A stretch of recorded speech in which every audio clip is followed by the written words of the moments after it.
Charlie Kirk was committed to open debate. He wanted you to prove him wrong. Again, not with your fists, but with your words. Today, even those who vehemently disagreed with him and his position are mourning the loss of what he championed, discourse.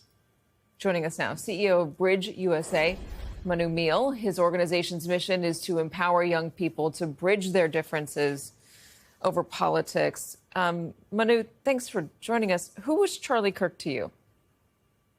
Well, Katie, thank you for having me on, and especially on a day like today where we're thinking about the fundamental values that are under attack, like dialogue, discourse, democracy. I think we have to recommit ourselves to those values. As you discussed, I was inspired by Charlie, even though I disagreed with his form and style. But the reason why I was inspired by him is because he showed up with tenacity and purpose and a sense of calling that I think has stirred civic activists from across this country and from all walks of life. And I think that's something to celebrate and, importantly, embody the commitment to dialogue moving forward.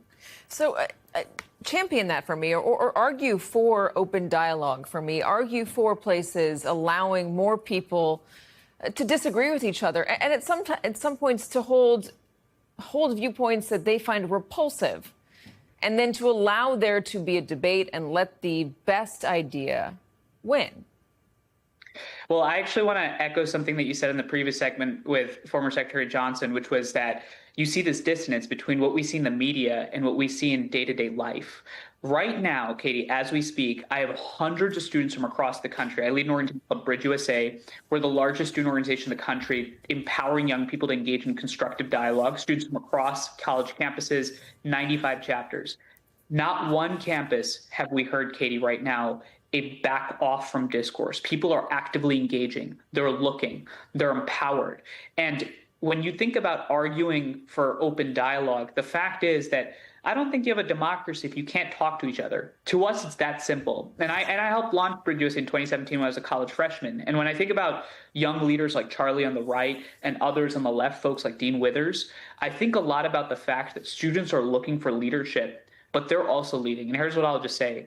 There's a new counterculture emerging on America's college campuses, and that counterculture stands firmly against intolerance, and it believes in curiosity. Folks might think that's naive, and yet we're seeing that on a daily basis. The answer to your question is, how do we elevate and empower, and how do we make it exciting and interesting to see dialogue in the forefront? And I think the American people are ready. They're ready and they're exhausted, and I think young people are leading the way.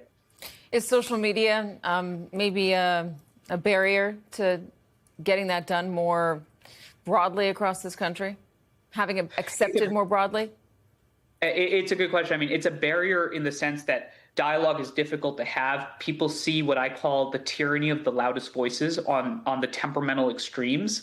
And you don't hear from the majority of young people, from students, from adults, from different generations that are interested in conversation. And this is where actually the onus falls on us, organizations like us. This is my job. And this is something I learned from Charlie, is how do you manipulate and utilize the tools of the status quo to push for ideas that you fundamentally believe in? And what I believe in is the fact that you can't have a conversation at a moment when people are mistrusting each other. So how do you reinsure and reinstate that trust? And you know what students are telling me right now, Katie? Right before this, I was on a call with our student leaders at San Jose State, University of Missouri, where they held discussions yesterday night, students who are going to be hosting discussions in the coming days, NC State, UT Austin. What these students are saying is, Manu, we're ready, but why is nobody listening? And I think the tide is turning. And here's what's critical, is conversation dialogue is actually easy. What's difficult is reinvesting people's faith that it is actually possible.